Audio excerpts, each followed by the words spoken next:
Pasar Tanah Abang mulai kembali normal. Para pedagang membersihkan sisa kekacauan, mengatur ulang lapak, dan berusaha melupakan malam penuh ketegangan. Tapi di benak Raka, sesuatu terasa ganjil. Meskipun Togar dan anak buahnya sudah ditangkap, ia tahu permainan ini belum selesai. Sosok di balik kekuasaan preman-preman itu pasti lebih besar, lebih berbahaya, dan belum menunjukkan wajahnya. Siang itu, saat Raka tengah merapikan tumpukan mangga, seorang pria tak dikenal berdiri di depan lapaknya. Jas hitamnya tampak kontras dengan suasana pasar yang sederhana. Wajahnya bersih, rapi, dengan senyum tipis yang terasa tidak wajar. "Kau Raka, bukan?" Suaranya tenang, hampir terlalu ramah. Raka menyipitkan mata, nalurinya langsung waspada. "Siapa kau?" tanyanya, tangannya tanpa sadar menggenggam pisau kecil yang biasa ia gunakan untuk mengupas buah. Pria itu memasukkan tangannya ke dalam saku, menarik selembar kartu nama dan meletakkannya di atas meja. "Rudi Wiratma, Direktur PT Sentra Niaga." Nama itu asing, tapi sesuatu dalam cara pria itu menatapnya terasa mengancam. "Aku datang bukan untuk bertengkar. Aku hanya ingin bicara." Raka tetap diam. Ia tahu orang seperti ini tidak datang tanpa alasan. Rudi menarik napas, lalu melanjutkan, "Kau mungkin berpikir telah menang. Tapi apa yang kau lakukan semalam, hanya membuat keadaan lebih buruk. Togar hanyalah alat kecil dalam permainan ini. Kau telah mengganggu sesuatu yang lebih besar dari yang bisa kau bayangkan."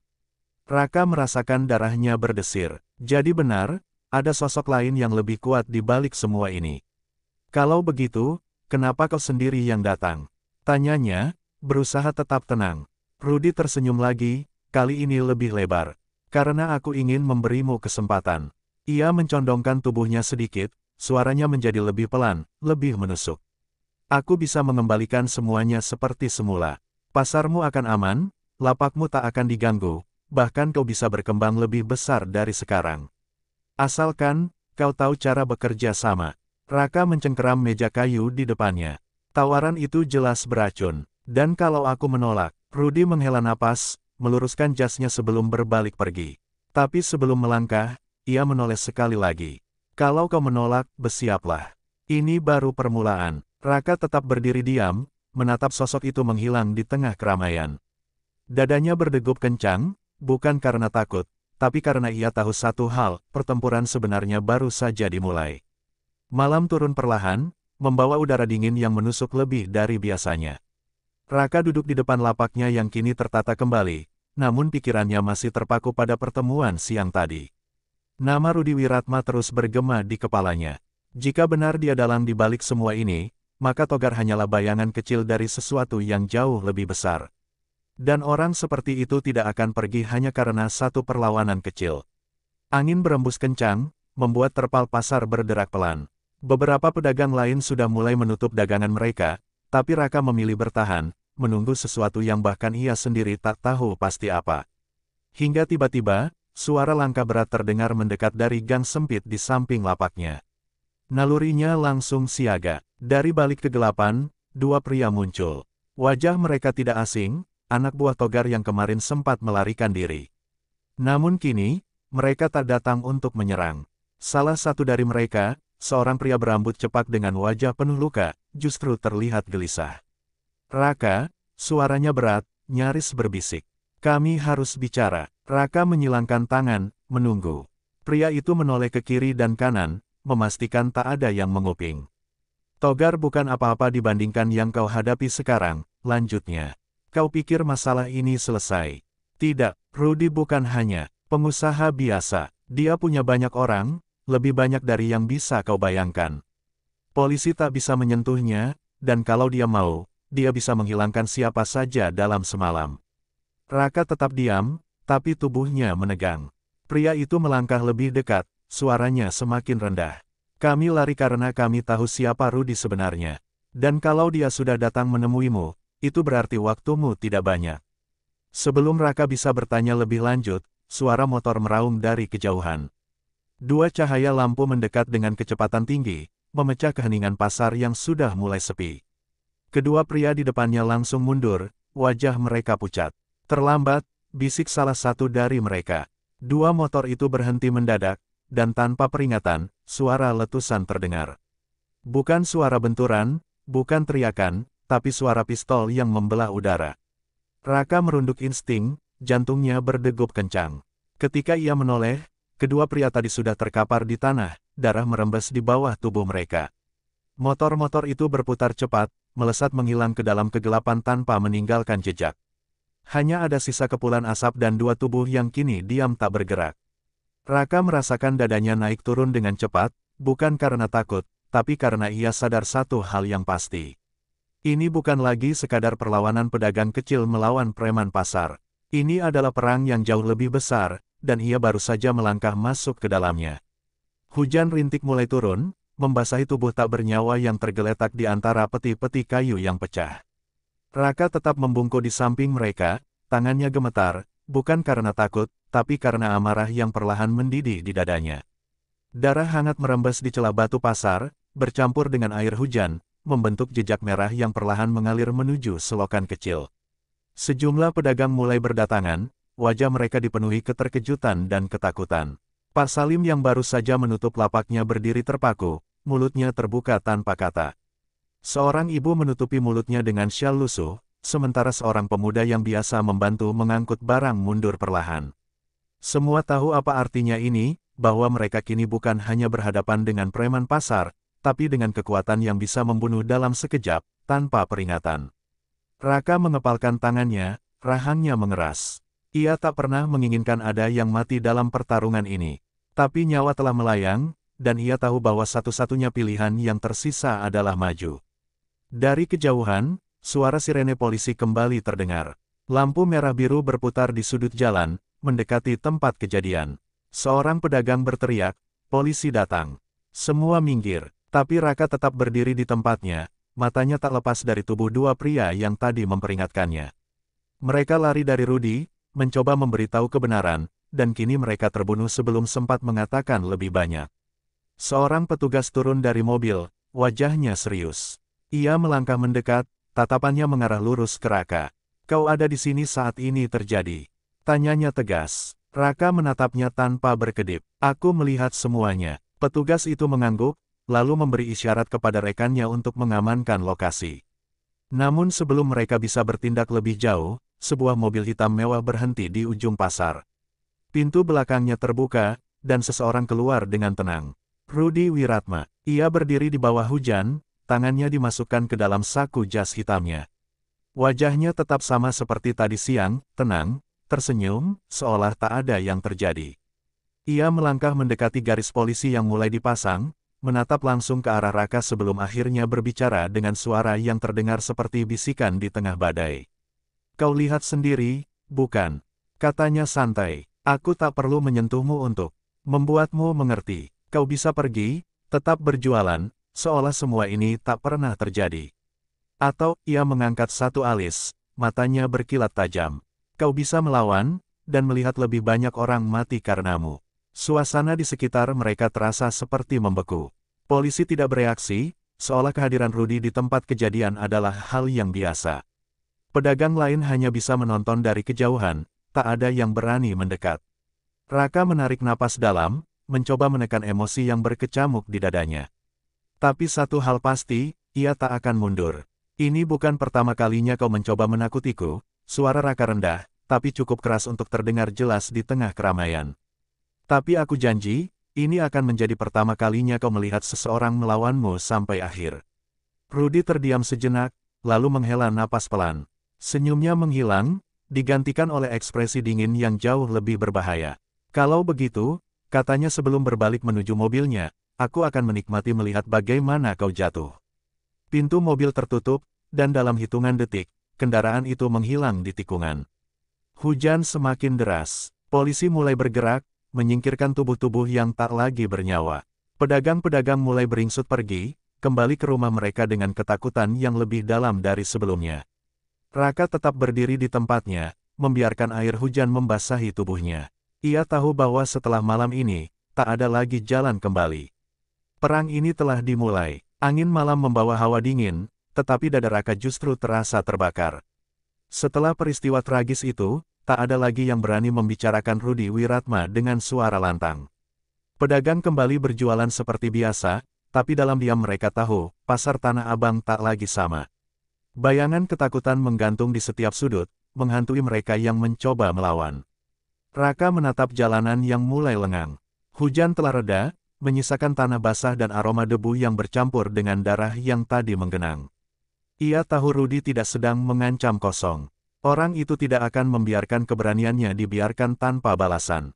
Tengah malam, saat sebagian besar pasar sudah sunyi, suara langkah kaki terdengar di kejauhan. Raka yang masih berjaga di lapaknya segera menoleh, matanya tajam menembus gelap. 5 pria berpakaian gelap berjalan mendekat, masing-masing membawa sesuatu di tangan mereka, botol kaca dengan sumbu kain menjulur keluar.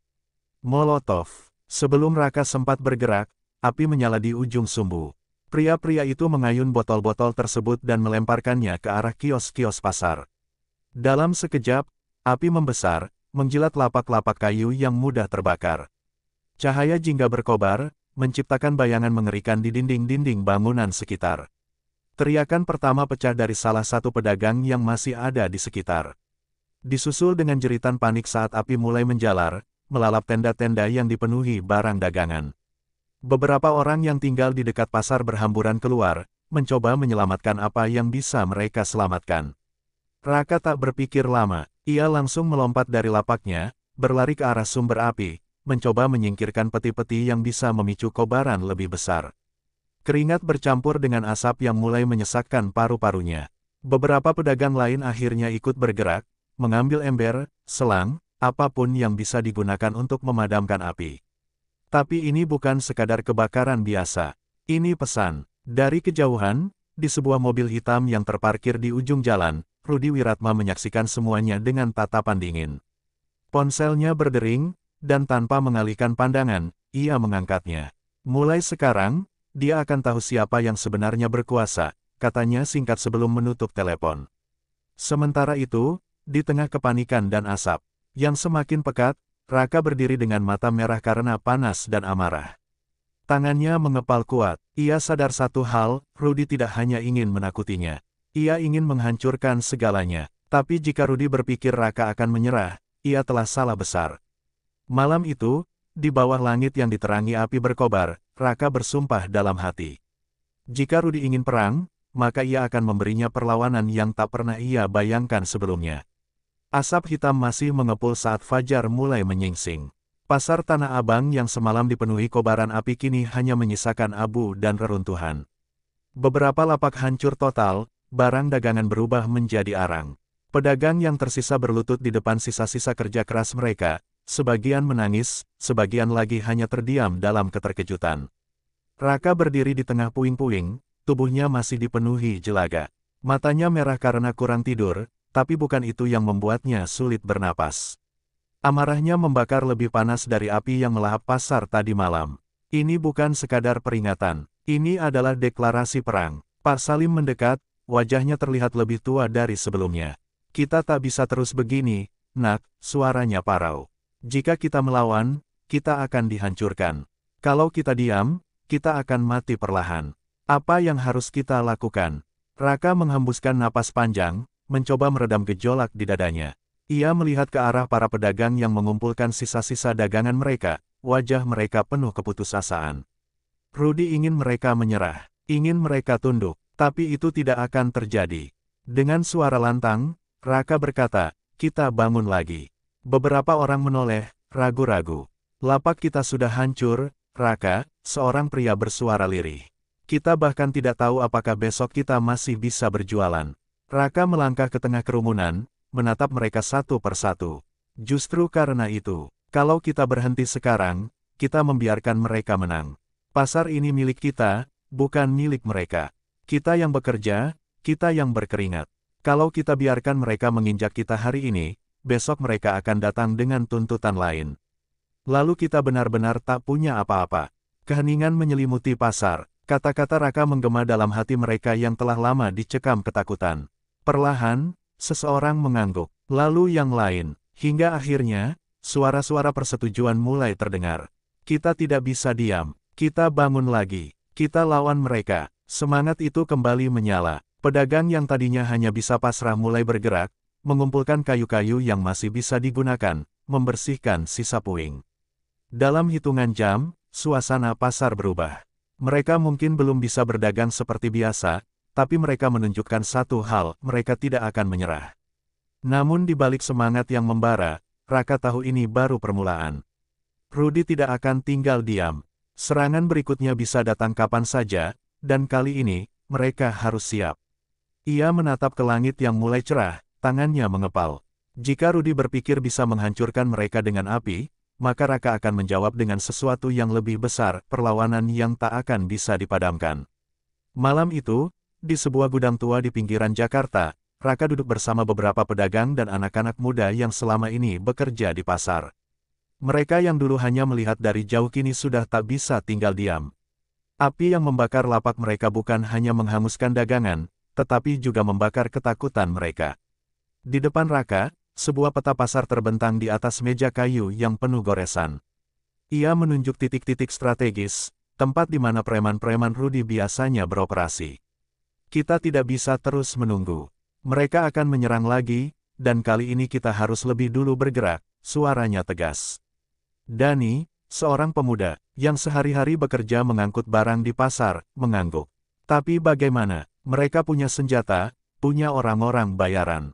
Kita cuma pedagang. Raka menatapnya tajam. Kita punya jumlah. Kita punya keberanian. Dan yang paling penting, kita punya alasan untuk bertarung. Semua terdiam. Mereka tahu Raka benar. Rudy dan orang-orangnya hanya bisa berkuasa selama mereka membiarkan diri dikuasai. Pak Salim, yang selama ini dikenal sebagai orang tua paling bijak di pasar, akhirnya angkat bicara. Dulu, sebelum pasar ini dikuasai preman, kami pedagang saling menjaga. Kami berbagi informasi, membantu satu sama lain. Jika ada yang mencoba menguasai kami melawan bersama. Ia menatap Raka dalam-dalam. Mungkin inilah saatnya kita menghidupkan kembali cara lama itu. Satu persatu orang di ruangan itu mulai mengangguk. Mereka akhirnya mengerti, kekuatan terbesar mereka bukan pada senjata atau kekerasan, tetapi pada persatuan. Raka menarik napas dalam. Baik, kita mulai dengan dua hal. Pertama, kita jaga pasar siang dan malam. Tidak ada lagi yang dibiarkan sendirian. Kedua, kita buat mereka kehilangan kendali. Jika mereka hidup dari uang setoran dan pemerasan, kita pastikan tidak ada lagi yang membayar mereka. Suasana ruangan berubah. Ada ketegangan, tapi juga tekad yang tak terbendung. Mereka tidak akan membiarkan pasar ini jatuh ke tangan Rudy tanpa perlawanan. Dini hari, ketika langit masih gelap, kelompok pertama mulai bergerak. Mereka menyebar ke sudut-sudut pasar, mengawasi setiap pergerakan mencurigakan.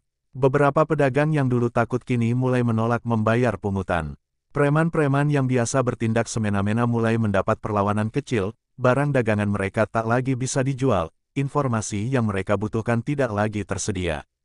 Ketika anak buah Rudy datang untuk mengintimidasi, mereka tidak lagi berhadapan dengan satu atau dua pedagang, tetapi dengan puluhan orang yang berdiri bersama. Raka tahu, ini baru awal. Mereka masih menghadapi lawan yang jauh lebih besar. Tapi malam itu, untuk pertama kalinya setelah sekian lama, pasar Tanah Abang mulai bangkit melawan.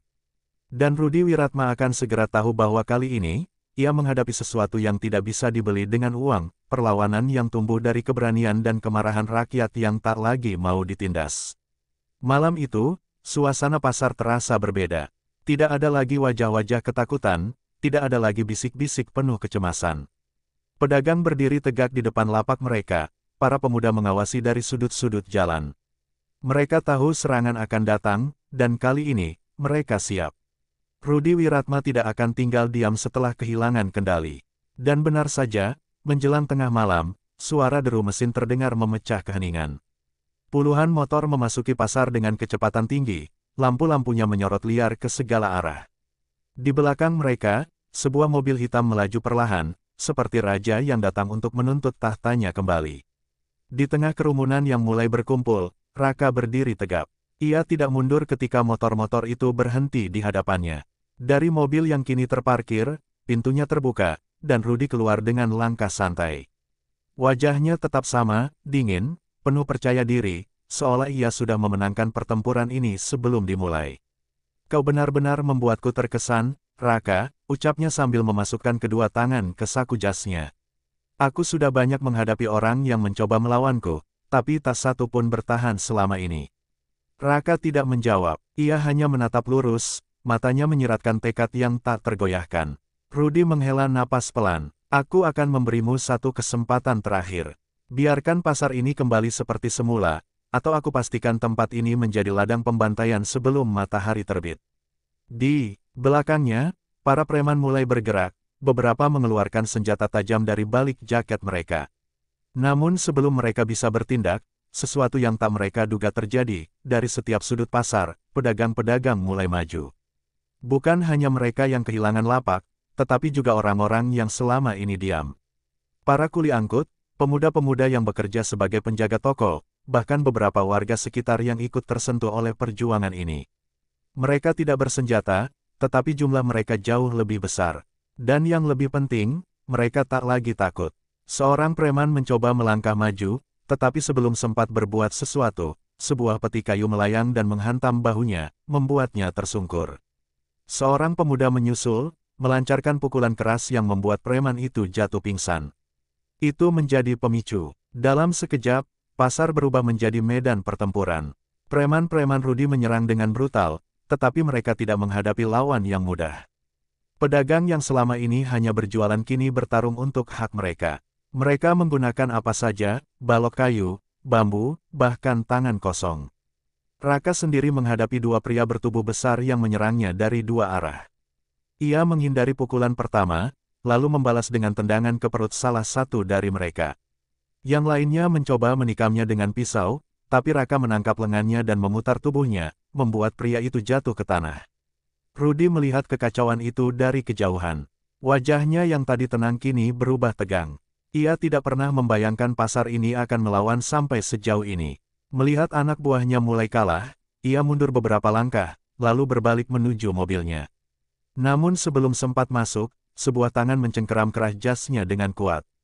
Raka, dengan satu tarikan keras, Rudy terseret ke belakang dan terjatuh ke tanah yang masih basah oleh sisa hujan. Ia mendongak, menatap wajah Raka yang kini dipenuhi keringat dan debu. Kau pikir bisa menghancurkan kami semudah itu? Suara Raka rendah, tetapi setiap katanya penuh dengan kemarahan. Ini bukan hanya soal uang atau kekuasaan. Ini tentang kehidupan kami. Sesuatu yang tak akan pernah bisa kau beli. Rudy mencoba bangkit, tetapi sebelum sempat melawan, Raka meninju wajahnya dengan keras. Satu pukulan yang bukan hanya berasal dari tangannya, tetapi dari semua rasa sakit dan ketidakadilan yang telah lama menumpuk. Rudy terhuyung, jatuh kembali ke tanah. Dari kejauhan, suara sirene polisi mulai terdengar. Kali ini bukan polisi yang telah dibeli, tetapi yang benar-benar datang karena laporan para pedagang. Preman-preman yang tersisa mulai melarikan diri, menyadari bahwa mereka telah kalah. Raka menatap Rudy yang masih tersungkur. Permainanmu sudah selesai. Ketika polisi tiba, mereka langsung menangkap Rudy dan anak buahnya yang masih ada di tempat itu. Beberapa pedagang bersorak, sementara yang lain hanya berdiri dalam keheningan, tak percaya bahwa mereka akhirnya menang. Saat langit mulai terang, Raka berjalan di antara lapak-lapak yang hancur. Pasar ini telah melalui malam yang panjang, tetapi mereka masih berdiri. Mereka telah menang, bukan karena kekuatan, tetapi karena keberanian. Dan mulai hari itu, pasar Tanah Abang tak akan pernah